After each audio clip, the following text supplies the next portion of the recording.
starts with knowing how to recruit, interview, hire, train properly, and then lead, delegate, motivate. So it depends on what industry you're in. If it's real estate, you have to be careful because there's a lot of people selling silver bullet, the one thing, the secret, stuff like that.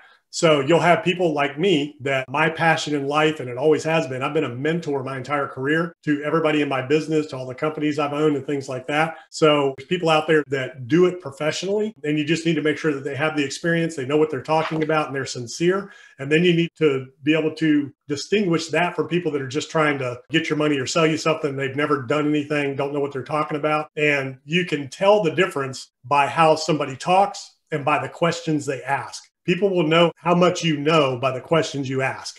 And the same thing with a mentor. You will know if you have a good mentor by the questions they ask and how much they want to understand you and where it is you're trying to get to versus how much they can get from you. So more specifically, there's in the multifamily real estate world, there's a ton of mentors out there. In the residential world, there's a bunch of people out there. You can find them locally, real estate meetups, things like that. You can find some that have written books, but you just got to be careful. Make sure that you know who the charlatans are and who the sincere people are, and talk to their clients. First of all is you have to set your ego aside and realize that you ain't nothing special, right? Whatever it is you know, somebody knows more.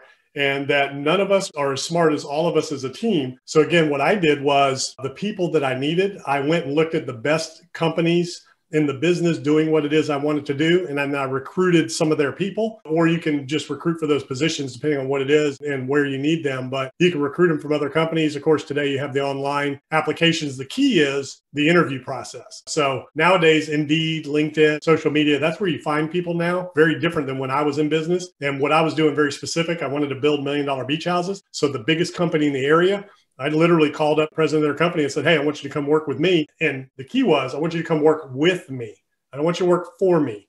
Nobody ever worked for me. We worked together. And in fact, I worked for them. So the first thing is to put yourself at the bottom. Remember, you are the servant of that organization. So when it comes to finding people, if you think about it from that standpoint of what is it you need people that are smarter, better, more talented than you. And there are some people that aren't going to be smarter, better, more talented, but they're going to be better than you at a job. One way is to look at other organizations. And if you watch the news, you see that happening all the time. Google, Facebook, Twitter, all the different tech companies. They're all always transitioning and moving around. Top executives in those companies going to their competitors, and it happens for a reason. So nothing wrong with recruiting from other competitive companies at a high level, depending on what you want to do. And then at the entry level, you have LinkedIn, Indeed, online resources, Facebook, meetup groups where you just post what you're looking for. The key is you need to understand how to recruit. You need to understand how to interview. And you need to understand how to process the applicants for the position you're looking for. For instance, just an example real quick. If you're looking for a detail-oriented office manager type person, you need to have a very detailed process of how you want them to apply to make sure they can follow instructions in a detailed manner.